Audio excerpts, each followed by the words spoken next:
व्रत त्योहार कथा। Subscribe this channel, press the bell icon. जय माता दी। आप सभी का हमारे YouTube चैनल पे बहुत बहुत स्वागत है। आइए आज सुनते हैं पुत्रदा एकादशी व्रत की कथा।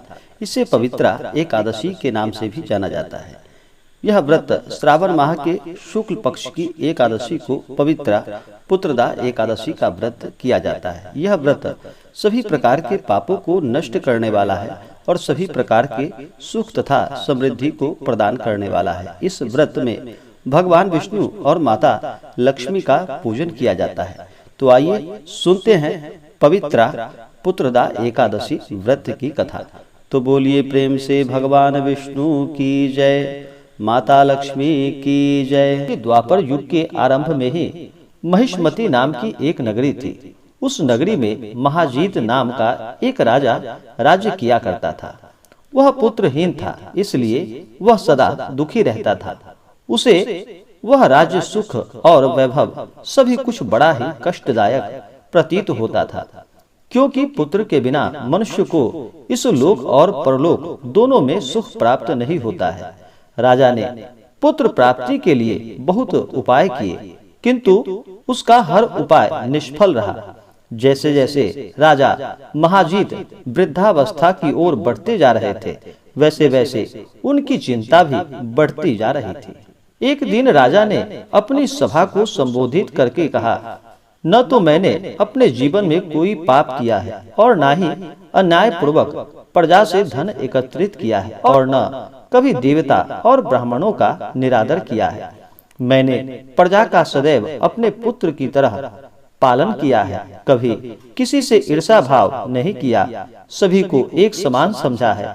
मेरे राज्य में कानून भी ऐसा नहीं है जिससे कि प्रजा में अनावश्यक डर उत्पन्न कर सके। इस प्रकार धर्मयुक्त राज्य करने पर भी मैं इस समय अत्यंत कष्ट पा रहा हूँ। इसका क्या कारण है? मेरी समझ में कुछ नहीं आ रहा है कि इसका क्या कारण है और क्या इस जीवन में इस कष्ट से मुक्त हो पाऊंगा। राजा के इस कष्ट के निवारण के लिए मंत्री आदि वन को गए, ताकि वहां जाकर दुख बताकर कोई समाधान पा सके। वन में जाकर उन्होंने श्रेष्ठ ऋषि मुनियों के दर्शन किए। उस वन में वयोवृद्ध और धर्म के ज्ञाता महर्षि लोमस ऋषि रहते थे। वे सभी जन महर्षि लोमस के पास गए। उन सब ने महर्षि लोमस को दंडवत प्रणाम किया और उनके सम्मुख बैठ गए। महर्षि के दर्शन से सभी को बड़ी प्रसन्नता हुई और सबने महर्षि लोमस से प्रार्थना की कि हे देव, हमारे अहोभाग्य है कि हमें आपके दर्शनों का सौभाग्य प्राप्त हुआ है। मंत्री की बात सुनकर ने कहा कि हे मंत्रीवर, आप लोगों की विनम्रता और सद्व्यवहार से मैं अति प्रसन्न हुआ। आप मुझसे अपने आने का प्रयोजन कहे, मैं आपके कार्य को अपने सामर्थ्य के अनुसार अवश्य ही करूंगा, क्योंकि हमारा शरीर ही परोपकार के लिए बना है। लोमस ऋषि के ऐसे मृदु वचन को सुनकर मंत्री ने कहा कि हे ऋषिवर, आप हमारी सभी बातों को जानने में ब्रह्मा से भी ज्यादा समर्थ हैं, अतः आप हमारे संदेह को दूर कीजिए। महिष्मती नामक नगरी के हमारे महाराज महाजीत बड़े ही धर्मात्मा व प्रजावत्सल है। वह प्रजा का पुत्र की तरह धर्मानुसार पालन करते हैं, किंतु फिर भी वे पुत्रहीन हैं। हे महामुनि, इससे वह अत्यंत दुखी रहते हैं। हम लोग उनकी प्रजा हैं, हम भी उनके दुख से दुखी रहते हैं, क्योंकि प्रजा का यह कर्तव्य है कि राजा के सुख में सुख माने और दुख में दुख माने। हमें उनके पुत्रहीन होने का अभी तक कारण ज्ञात नहीं हो पाया, इसलिए हम आपके पास आए हैं। अब आपके दर्शन करके हमको पूर्ण विश्वास हुआ है कि हमारा दुख अवश्य ही दूर होगा, क्योंकि महान पुरुषों के दर्शन मात्र से ही प्रत्येक कार्य की सिद्धि हो जाती है। अतः आप हमें बताने की कृपा करें कि किस विधान से हमारे महाराज पुत्रवान हो सकते हैं। हे ऋषिवर, यह आपका हम पर व हमारे राज्य की प्रजा पर बड़ा ही उपकार होगा। ऐसी करुण प्रार्थना सुनकर लोमस ऋषि ने नेत्र बंद करके राजा के पूर्व जन्मों पर विचार करने लगे।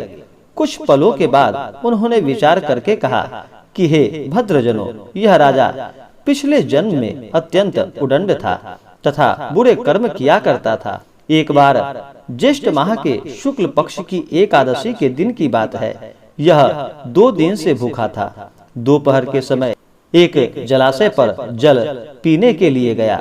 उस स्थान पर उस समय ब्याई हुई एक गाय जल पी रही थी। राजा ने उसको वहां से प्यासे ही भगा दिया और स्वयं जल पीने लगा।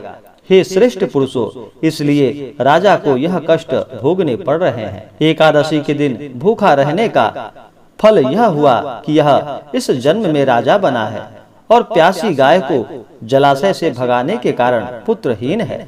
यह जान सभी सभासद प्रार्थना करने लगे कि हे ऋषि श्रेष्ठ, शास्त्रों में ऐसा लिखा है कि पुण्य से पाप नष्ट हो जाते हैं, अतः आप कृपा करके हमें कोई ऐसा उपाय बतलाइए जिससे हमारे राजा के पूर्व जन्म के पाप नष्ट हो जाएं और उन्हें पुत्र रत्न की प्राप्ति हो। सभासदों की प्रार्थना सुनकर लोमस ऋषि ने कहा कि हे श्रेष्ठ पुरुषों, यदि तुम सब श्रावण माह के शुक्ल पक्ष की पुत्रदा एकादशी का व्रत और रात्रि जागरण करो और उस व्रत का फल राजा के निमित्त कर दो, तो तुम्हारे राजा के यहाँ पुत्र उत्पन्न होगा।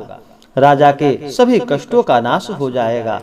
इस उपाय को जानकर मंत्री सहित सभी ने महर्षि को कोटि कोटि धन्यवाद दिया तथा उनका आशीर्वाद लेकर अपने राज्य में लौट आए। तदुपरांत उन्होंने लोमस ऋषि की आज्ञा के अनुसार पुत्रदा एकादशी का विधान पूर्वक व्रत और उपवास किया और द्वादशी को उसका फल राजा को दे दिया। इस पुण्य के प्रभाव से रानी ने गर्भ धारण किया और 9 माह के पश्चात एक अत्यंत तेजस्वी पुत्र को जन्म दिया।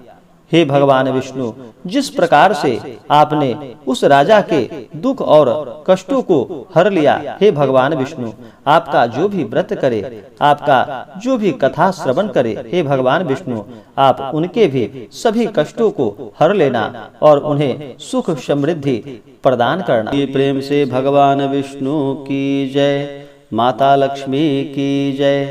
तो आशा करता हूँ कि यह जानकारी आपको अच्छा लगा हो। ऐसे ही जानकारियाँ प्राप्ति के लिए हमारे इस चैनल को लाल बटन दबा करके सब्सक्राइब करें, साथ में बेल आइकन घंटी को दबाएं ताकि मेरे वीडियो का नोटिफिकेशन आपको समय समय से मिलता रहे। वीडियो को लाइक और शेयर करें। जय माता दी। धन्यवाद।